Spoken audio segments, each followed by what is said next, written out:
10वां मंत्र है, खाली यदा पंचावतिष्ठन्ते ज्ञानिना मनीषा सह बुद्धिश्च न विचिष्टेति तामाहु परमां गति। तो अभी हम जो बात कर रहे थे उसके ऊपर की बात यमराज नचिकेत को समझाते हैं। कहते हैं यदा माने जब मनसः सह मन के सहित, मन के सहित कौन है? पंच ज्ञानानि अवतिष्ठन्ते, पांचों जो ज्ञान इंद्रिय हैं, ज्ञान इंद्रिय 1 2 3 4 और यह 5, जो पांचों ज्ञान इंद्रिय हैं अवतिष्ठन्ते अच्छी प्रकार से बैठ जाती हैं। हम लोगों की समस्या क्या है? समस्या यही है ना कि हम आंखों से जो देखना चाहते हैं, मन कहता है यह देखो, हम देखने के लिए तैयार हो जाते हैं। मन कहेगा वाणी से तुम किसी को गाली दो, गाली देने शुरू कर देंगे। कहेगा स्तुति करो, स्तुति करना शुरू कर देंगे। नाक से अच्छा सूंघो बुरा सूंघो, यह है। कान से किसी की निंदा सुनो या स्तुति सुनो, यह। तो इसको कहते हैं मनसः। फिर मन के सहित पांचों ज्ञान इंद्रियों को मन के सहित अवतिष्ठन्ति अच्छी प्रकार से जो पकड़ लेता है, स्थिर कर लेता है। पांचों ज्ञान इंद्रियों को मन के सहित जो अच्छी प्रकार से पकड़ लेता है, यानी वश में कर लेता है, और फिर क्या होगा? बुद्धिम च विचिष्टेति, और फिर क्या होगा? बुद्धि भी किसी प्रकार की विचिष्टेति, क्या होता? चेष्टा करना ना। बुद्धि फिर किसी प्रकार की चेष्टा नहीं करेगी। जब हमारी ज्ञानेंद्रिय और मन हमारे बस में नहीं होता तो बुद्धि भी क्या है? गलत सिग्नल देगी, तुम ऐसा करो। यदि हमारी इंद्रियां अच्छी हों, मन के विचार भी अच्छे हों, तो बुद्धि भी क्या है? अच्छी प्रेरणा देगी। बुद्धि कब गलत प्रेरणा देती है? जब हमारा मन स्थिर नहीं होता। तो कहते हैं पांचों ज्ञान इंद्रियों सहित मन जब स्थिर हो जाता है तो क्या होता? बुद्धि भी उसे विचिष्टेति, किसी प्रकार की चेष्टा की तरफ, गलत काम की तरफ उसको नहीं लगाती। ताम परमाम गति माहु, उस स्थिति को, जब इस प्रकार की स्थिति व्यक्ति की हो जाती है तब क्या होता? परम गति माहु, वह उसको परम गति कहते हैं, उत्तम गति कहते हैं। सीधी सी बात है। हम जितने भी भटकते हैं, सोचते हैं शायद हमको शांति बाहर से मिल जाएगी, बाहर से नहीं मिल सकती। हम चाहे तीर्थ स्थान में जाएं, चाहे हम दान करें, हमको शांति बाहर से नहीं मिल सकती। उसकी उपाय हमको स्वयं को करना, और उपाय सिर्फ यही है, पांचों ज्ञानेंद्रियों सहित मन को बस में करना। जब तक यह नहीं होता तब तक हम कितनी भी दौड़ लगाते रहें, क्या व्रत करें, पूजा करें, उपासना करें, तीर्थ स्थान में जाएं, महापुरुषों की शरण में जाएं, कुछ लाभ होने वाला नहीं है। कब तक नहीं होगा? जब तक पंच ज्ञानेंद्रिय मन सहित हमारे बस में नहीं होती। जब इस प्रकार की स्थिति हो जाती है तो उपनिषद कहता है कि व्यक्ति की जो बुद्धि है वह भी अच्छी रहती है, और ऐसी जब स्थिति हो जाती है उस स्थिति को परम गति कहते हैं। अगला मंत्र कहते हैं इसी से संबंधित है। तो जब ऐसी स्थिति हो गई फिर क्या होगा? जब मन भी बस में हो गया, इंद्रियां भी बस में हो गई, बुद्धि भी अच्छी सिग्नल दे रही है, गलत की काम की तरफ नहीं लेके जा रही, फिर उस स्थिति को कहेंगे तो क्या कहेंगे? क्या नाम होगा उसका? उसकी बात बता। ताम योगम इति मन्यन्ते स्थिराम इंद्रिय धारणाम अप्रमत्तः तदा भवति योगो ही प्रभवप्ययौ। कहते हैं ताम स्थिराम इंद्रियाणाम, उस समय जब मन सहित इंद्रिय और बुद्धि किसी प्रकार की चेष्टा नहीं करती, उस समय क्या होगा? स्थिराम इंद्रियाणाम, इस जो इंद्रिय हैं क्या होगा?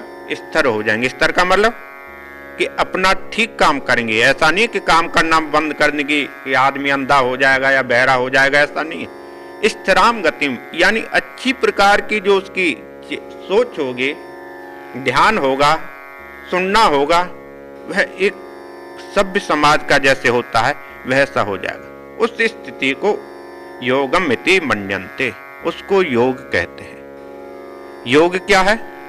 अपने मन, बुद्धि और इंद्रियों को वश में करना। जब तक मन, इंद्रिय, बुद्धि वश में नहीं होती तब तक योग की गति प्राप्त नहीं होती। जब यह हो जाती है उसको क्या कहते हैं? योगम मन्यन्ते है। योगम इति मन्यन्ते है, उसको योग कहते हैं, तब उसका नाम योग है। यानी जो हम एक्सरसाइज करते हैं इसको योग नहीं कहते, यह तो एक शरीर को स्वस्थ रखने के बाद। योगम इति मन्यन्ते, उस स्थिति को हम क्या कहते हैं? वेद उपनिषद कहता है उसको योग कहते हैं। तो तब उस समय योग हो जाएगा तब क्या होगा? स्थिति भी अच्छी हो गई, इंद्रियां भी अच्छी हो गई, मन भी अच्छा हो गया, बुद्धि का विकास भी अच्छा हो गया, स्थिर भी मन हो गया। तब फिर उसके बाद क्या होगा? योग की धारणा में जब चले गए तब क्या होगा? तब कहते हैं उस समय तदा अप्रमत्तः। तब जब इस प्रकार की स्थिति हो जाएगी, अप्रमत्त जो साधक है, जो योग में बैठा हुआ, क्या होगा? अप्रमत्त क्या होता? प्रमाद, आलस, निद्रा, यह सब चीजों से वह अलग हो जाएगा। फिर उसकी दृष्टि में यह सब चीज नहीं रहेगी, वह प्रमादी नहीं होगा, आलसी नहीं होगा, और उसकी इंद्रियां क्या है? प्रफुल्लित रहेंगी, विकसित रहेंगी, अच्छी बातें सोचती रहेंगी। भवती, वह प्रमाद से रहित ऐसी स्थिति में हो जाता है। योग प्रभवय, उसको कहते हैं जो योग है उस समय भी प्रभवय, उदय और अस्त होने वाला होता है। उदय और अस्त। यदि इंद्रियों के ऊपर हम उस समय फिर विश्वास कर लेते हैं, उस स्थिति पर पहुंच जाने के बाद भी अस्त की तरफ चले जाएंगे, यानी हम गलत की तरफ चले जाएंगे। इंद्रियों का कोई भरोसा नहीं कब वह अपने आप को बदल दे। उपनिषद कहता है ऐसी स्थिति हो जाने के बाद भी इंद्रियों के ऊपर विश्वास नहीं किया जा सकता कभी भी। यदि इंद्रियों के ऊपर हम विश्वास करेंगे तो क्या होगा? हम अभिमानी हो जाएंगे। जब हम अभिमानी हो जाएंगे तो क्या होगा?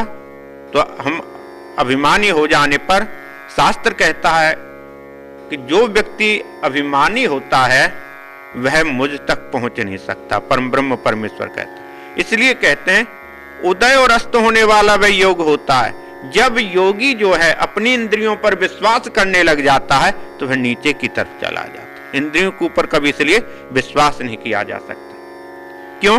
नैव वाच्यः न मनसः प्राप्तुं शक्यो न चक्षुषः अस्तीति ब्रुवन्तः अन्यत्र कथं तद उपलभ्यते। कहते हैं कि उसकी योग की दृष्टि के द्वारा ही उस ब्रह्म परमेश्वर को जाना तो जा सकता है, समझा जा सकता है योग से, परंतु क्या?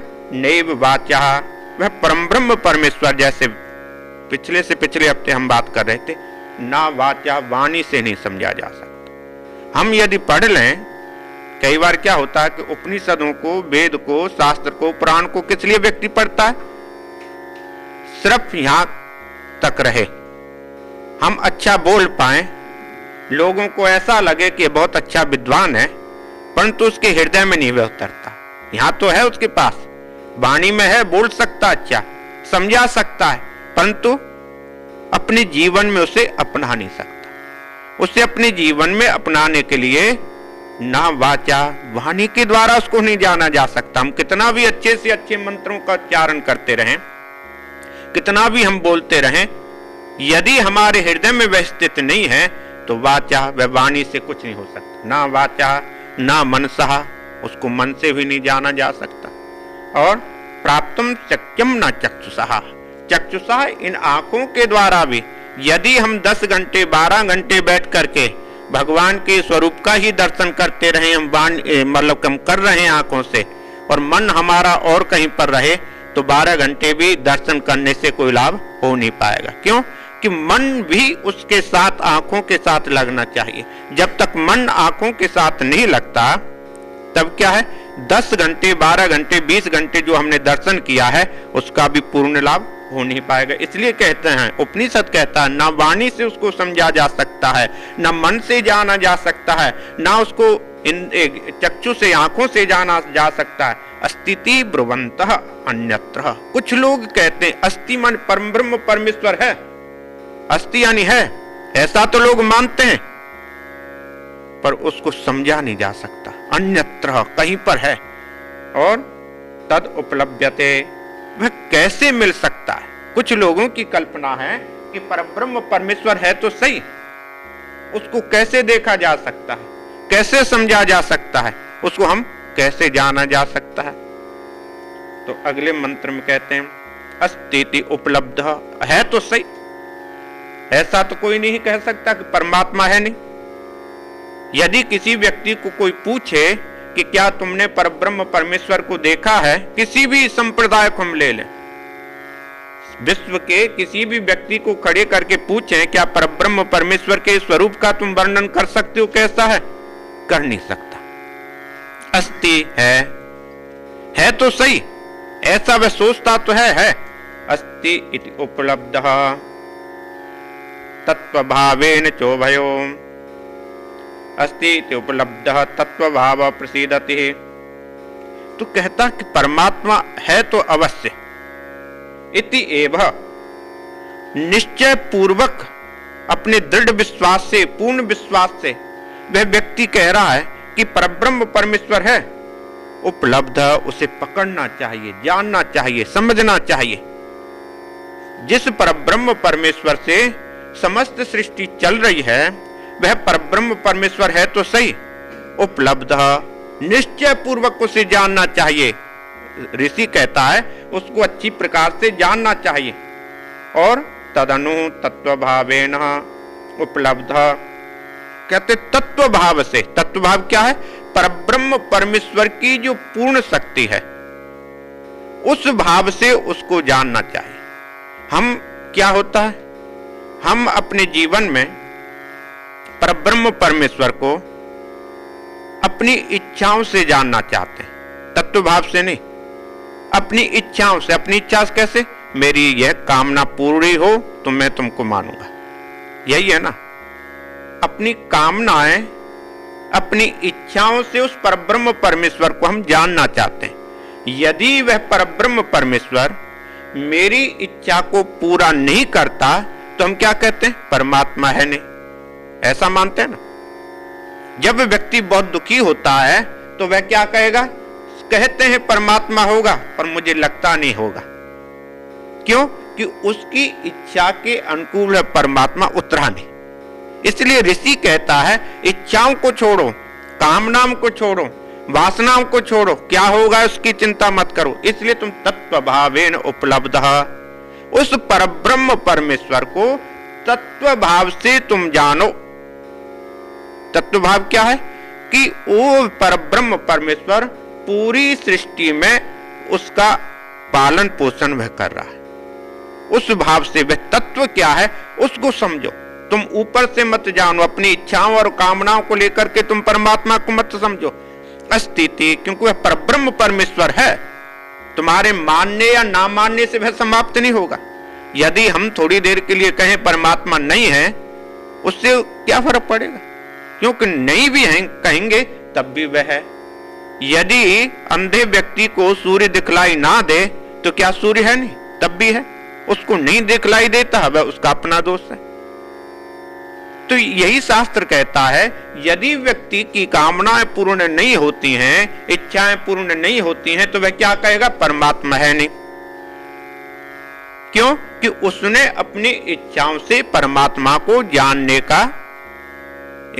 की इच्छा प्रकट की है। इसलिए तत्व भावेन उपलब्ध, तुम उसको परमात्मा को ऋषि कहते हैं जानो, तत्व भाव से जानो। वह परब्रह्म परमेश्वर पूर्ण है, आज भी पूर्ण है, कल भी पूर्ण रहेगा। उसकी पूर्णता में कोई संदेह नहीं है। हमारी इच्छाएं पूर्ण होती है या नहीं होती है बात अलग है, पर परब्रह्म परब्रह्म परमेश्वर पूर्ण है। उपलब्ध तत्वभाव से जानो उभयो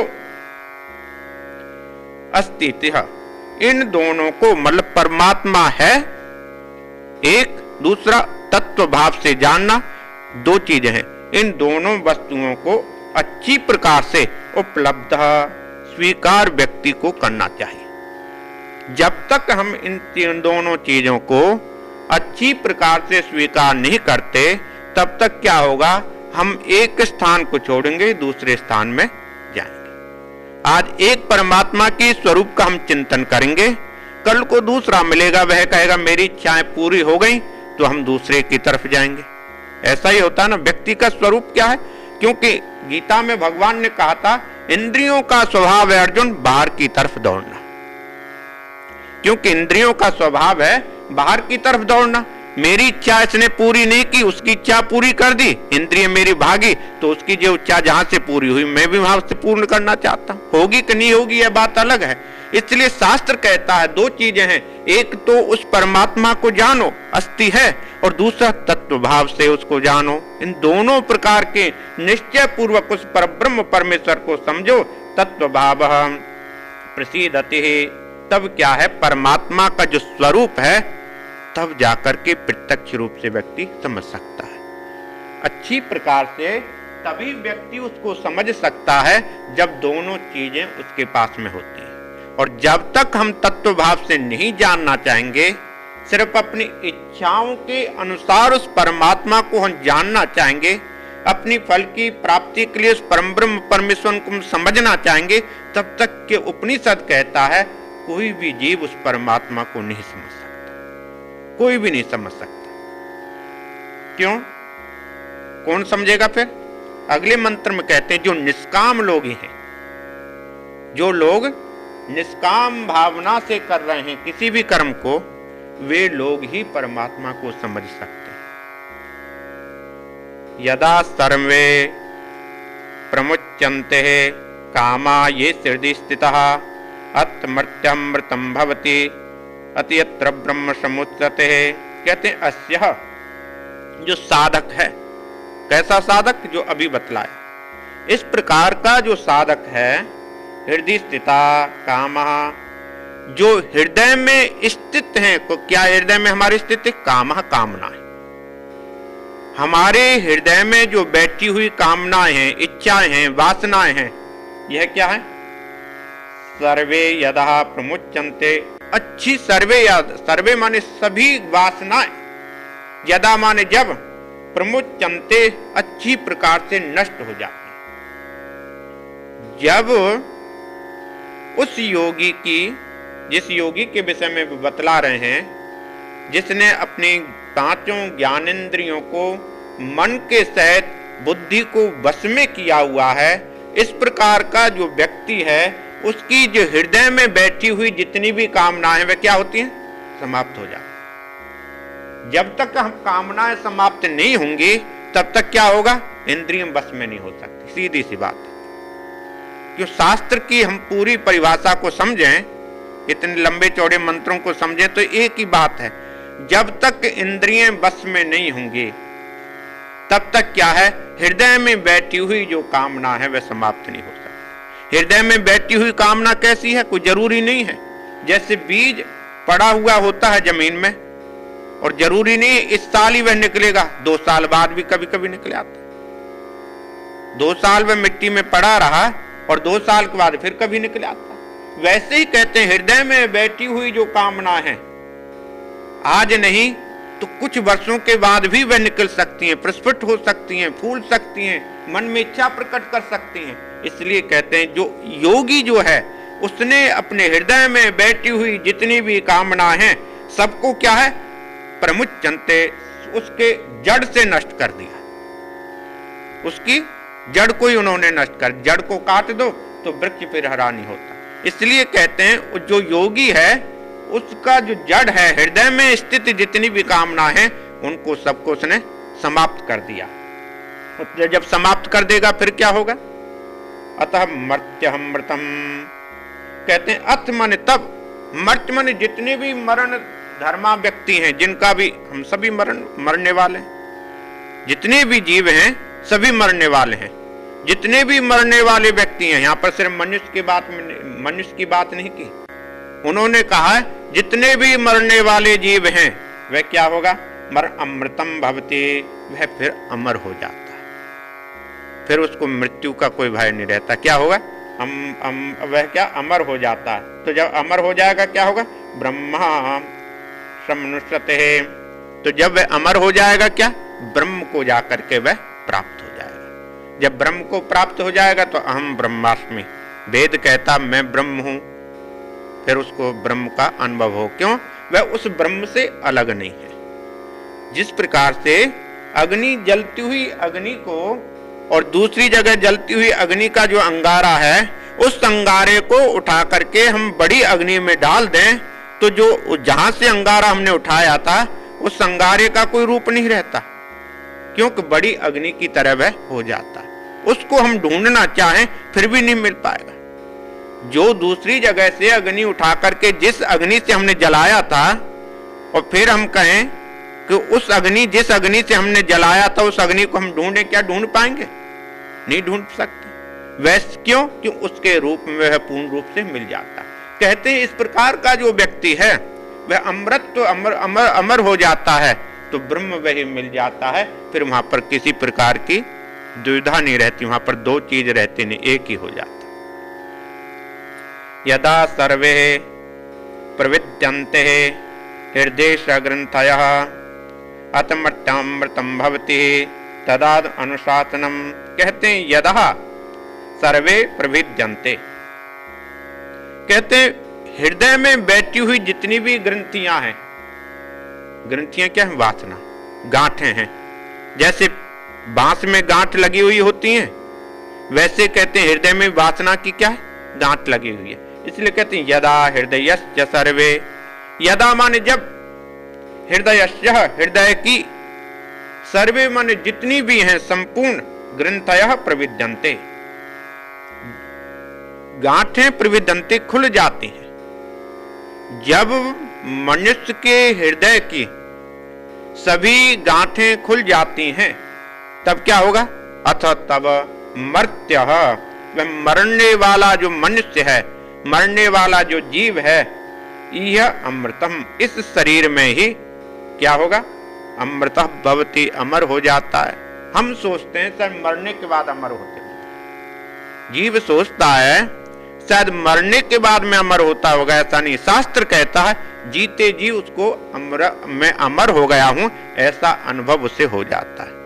क्योंकि जब शरीर ही नहीं रहेगा फिर किससे अमर होंगे, शरीर के रहते हुए ही तो हम अमर हो सकते हैं। इसलिए शास्त्र कहता है जितने भी मरण धर्म व्यक्ति हैं, जब उनके हृदय की ग्रंथियां वासनाएं अपने आप समाप्त हो जाती हैं तो वह क्या है, फिर वह अमर हो जाता है। कि अमर क्या है, अमर का मतलब मृत्यु का भय नहीं रहता। जब तक हमें मृत्यु का भय है, मरने का डर है, तब तक हम अमर नहीं हो सकते। जब हमारा मृत्यु का भय निकल जाता है तब क्या है, वह अमर हो जाता है। जैसे परीक्षित जी ने श्रीमद् भागवत जब सुनी तो जब सुना रहे थे, सुनाते सुनाते जब उनका 7वां दिन आ गया तो सुखदेव जी को उन्होंने एक ही बात कही, अब मुझे मृत्यु का कोई भय नहीं, निश्चिंत हूं, मेरा मन, मेरी बुद्धि, मेरी इंद्रियां उस परब्रह्म परमेश्वर की तरफ लगी हुई हैं, जहां पर किसी प्रकार का भय नहीं है, डर नहीं है। जब तक हम भयभीत रहते हैं, डरते हैं, तब तक क्या है, हमारा मरण और जन्म चलता रहता है। जिस समय मृत्यु से हम इसके भय से दूर चले जाते हैं तब क्या है, शास्त्र कहता है वह अमर हो जाता है। वह इस प्रकार की स्थिति वाला जो व्यक्ति है, मरने वाला, जन्म लेने वाला जो व्यक्ति है, प्राणी है, जो जीव है, क्या है, वह अमर हो जाता है। एतावत अनुशासनम, कहते हैं यही बस, एतावत, हे नचिकेत बस, यह क्या है, अनुशासनम, यही पूर्ण सनातन धर्म है। इससे ऊपर कोई धर्म नहीं हो सकता। जब तक मनुष्य के हृदय की कामनाएं की जो ग्रंथियां हृदय में बैठी रहेंगी तब तक व्यक्ति अमर हो नहीं सकता। उसके अमरत्व के लिए उसकी जितनी भी कामना है, वासना है, अपने आप उसे समाप्त करनी होंगी। जिस दिन वह समाप्त कर लेगा, मृत्यु के भय से दूर हो जाएगा। जब मृत्यु के भय से दूर हो जाएगा वह अमर हो जाएगा। बस इससे ऊपर कहते हैं कुछ भी नहीं है भाई, सब कुछ बस यही है। इति अनुशासनम, यही सनातन धर्म का पूर्ण उपदेश है, इससे ऊपर कुछ नहीं। तो फिर आगे कहते हैं ऐसे व्यक्ति की गति क्या होगी? जो अमर हो गया तो क्या गति होगी उसकी? सतम चेकात हृदयश्चनाड़ः, कहते हैं हमारे शरीर के अंदर ये मुख्य रूप से क्या है? सतम च एका, 101 नाड़ियां हैं। मुख्य जो नाड़ियां हैं शरीर की, कहते हैं 101 हैं। सतम चेकात हृदयश्चनाड़ः, हृदय की जो नाड़ियां हैं क्या है? 101 हैं। तयोर्ध्वम अन्नमृतत्वे विशुन्य उत्क्रमन्ते, तो इसमें कहते हैं बतलाया है जो एक नाड़ी है जिसको हम सुषुम्ना नाड़ी कहते हैं, वह कहां पर है? हृदय से होती हुई कहां जाती है? यहां पर पहुंच रही। हृदय से होती हुई यहां पर पहुंचती है। उन लोगों के जो अमृत को जो प्राप्त होते हैं, उनके जो प्राण हैं सुषुम्ना नाड़ी से निकल जाते हैं। तो ऐसा नहीं कि वह मरते नहीं है, मरते तो इस शरीर को तो वह भी छोड़ के जा रहे हैं, परंतु उनके जो प्राण हैं सुषुम्ना नाड़ी से निकलते हैं तो वह अमृत को प्राप्त कहते हैं। हृदयस्य सतम नाड्यः, हृदयस्य, हृदय की सतम च एकः, सतम माने 100, एका माने 1, 101, 101 नाड्यः नाड़ियां हैं। तासाम एकः, तासाम उन 101 नाड़ी में से मूर्धानम अविनिश्रितः, कहते कपाल की ओर क्या है? अविनिश्रिता, निकलती हुई जा रही है।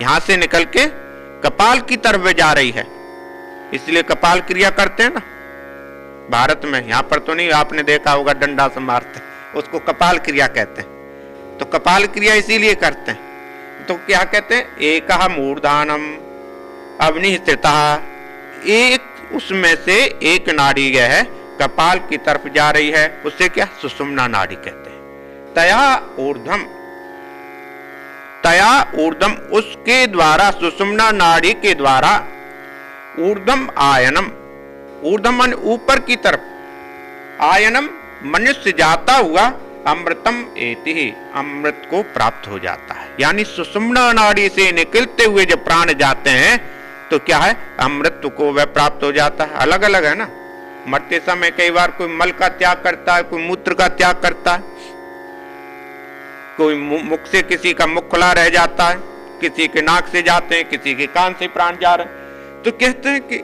सबके अलग अलग शास्त्रों में बतलाया है। मल मूत्र से जिसके प्राण जा रहे हैं वह तो कहते हैं कभी भी सुख को प्राप्त नहीं हो सकता। क्यों? कि उसकी बहुत सी कामनाएं, बहुत सी वासनाओं को लेकर के वह जा रहा है। इसलिए कहते हैं सबसे उत्तम है सुषुम्ना नाड़ी के द्वारा जिसका वह मूर्धा की तरफ जा रहा है, वही सबसे उत्तम है, वही अमृत को प्राप्त होता है।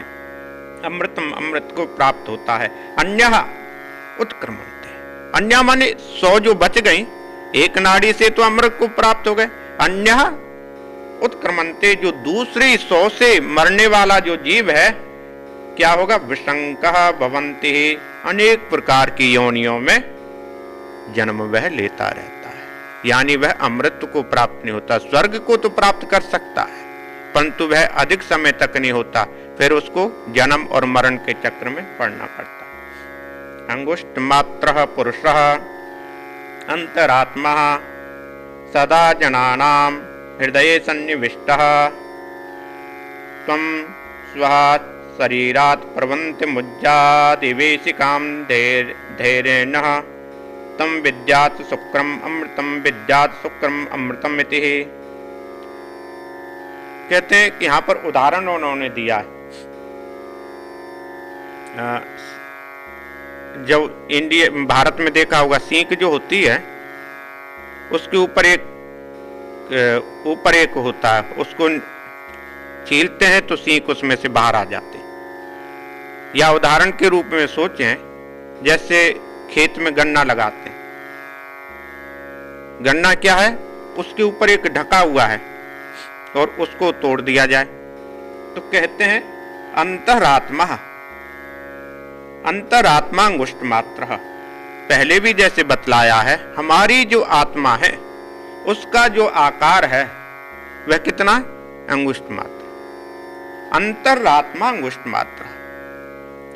उपनिषद कहता है सबका जो अंतर्यामी परब्रह्म परमेश्वर अंदर जो बैठा हुआ है हमारे अंगूठे के समान, अंगुष्ठ मात्र।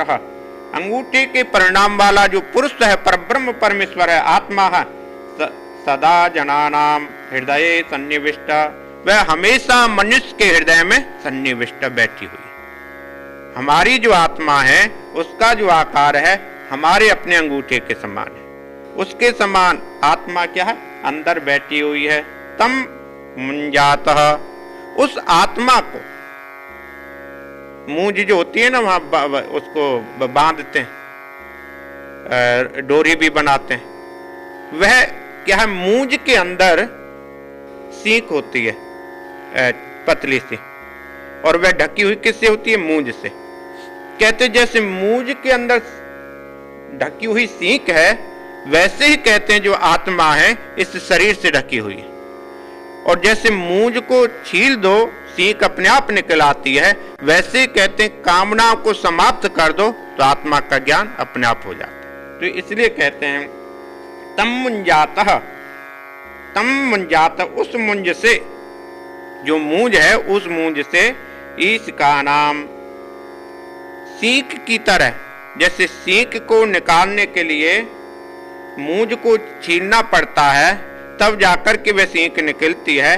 तो मुंजातः, सीख की बात, स्वातः शरीरात, उसको कैसे निकालो? धैर्येण, धैर्य धीरता पूर्वक। यदि हमारे अंदर धीरता नहीं होगी, गंभीरता नहीं होगी, शांति नहीं होगी, तो हम उस आत्मा तक पहुंच नहीं सकते। सबसे पहले क्या है? पूर्ण रूप से हमें शांति की आवश्यकता होती है। जब हमारे अंदर होगी तब उसको जानने के लिए हम उसका कुछ साधन करेंगे। जब तक हमारा मन बेचैन है तब तक वहां तक भी हम पहुंच नहीं सकते। इसलिए कहते हैं शरीरात धैर्यण्यहम्, हमारे शरीर के अंदर बैठी हुई जो आत्मा है उसको अपने आप जानना है। किससे? धैर्य, धैर्यता पूर्वक। जब तक धैर्य नहीं होगा तब तक हम उसको समझ नहीं सकते। धैर्यता पूर्वक उसको जानना है।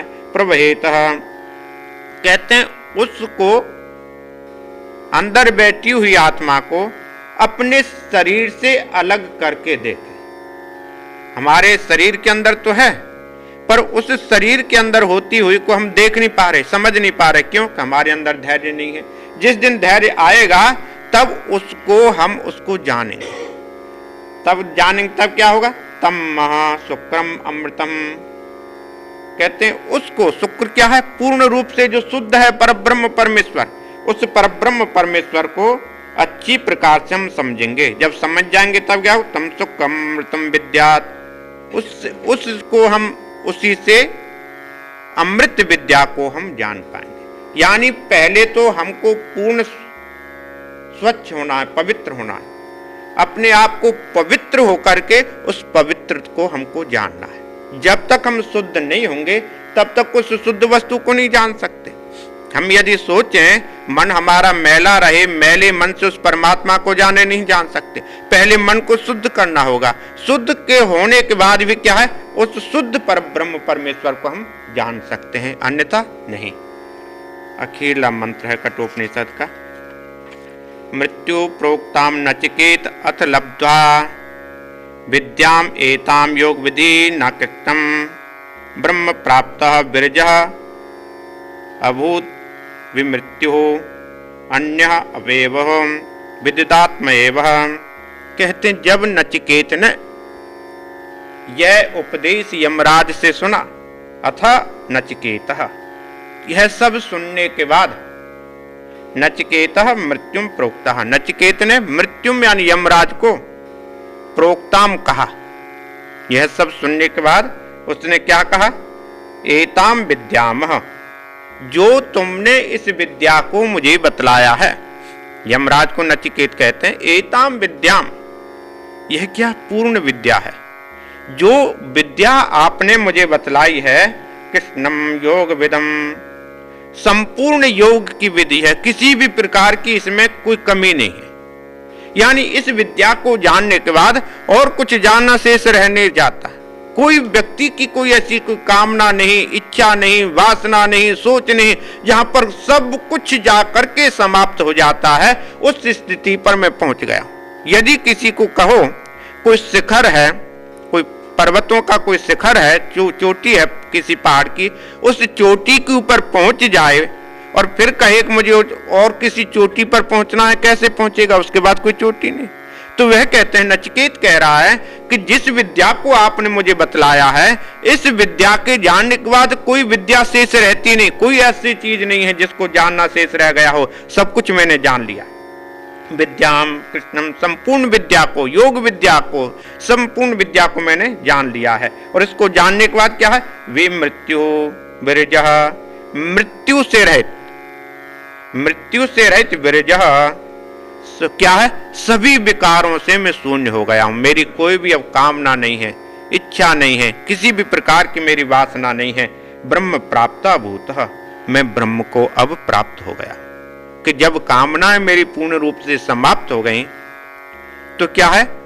तो मैं ब्रह्म, पूर्ण रूप से ब्रह्म को प्राप्त हो गया हूं। अन्य अपिचः, अन्य क्या, दूसरा कोई व्यक्ति भी यदि उस परब्रह्म परमेश्वर को जानना चाहता है तो इस विद्या को यदि समझेगा, जो विद्या आपने मुझे बतलाई है, तो वह भी मेरी तरह पूर्ण ब्रह्म को जान लेगा। त अध्यात्म एवं, वह भी मेरी तरह अध्यात्म विद्या को जानने वाला हो जाएगा। सब एचः भवति, वह ऐसा ही है और इसके बाद कुछ भी नहीं है, क्योंकि मृत्यु का कोई विकार नहीं रहता। जब मृत्यु का विकार नहीं, मृत्यु का विकार क्या है? कि हम भयभीत रहते हैं, आज मरेंगे, कल मरेंगे या 100 वर्ष के बाद मरेंगे। मृत्यु का जो भय है यह उसके जीवन से समाप्त हो जाता है। जब ऐसा समाप्त हो जाता है तो वह परब्रह्म परमेश्वर को पूर्ण रूप से प्राप्त कर लेता है। तो कठोपनिषद अब समाप्त हो गया। अब हम पढ़ेंगे प्रश्नोपनिषद, जहाँ पर प्रश्न है, प्रश्न एक, हाँ, तो इसको प्रारंभ करेंगे। कठोपनिषद अब समाप्त हो। क्लास अभी थोड़ा लंबा चलेगा। जिन लोगों को किताब चाहिए अपना नाम पंडित जी को दे दें। मैं कोशिश करूंगा कि क्रिसमस तक आप लोगों को भी किताब मिले। तो उनका नाम पंडित जी के पास चलना है। अभी तो इसमें से भी 6 रहते हैं। यह तो अभी किताब कुछ लोगों के पास नहीं है, तो मैं चाहता हूँ कि सबों के पास किताब हो जाए। तो उसके बाद हमारे पास सारी विद्या आ जाएगी। फिर किताब की जरूरत नहीं है, सीखना है।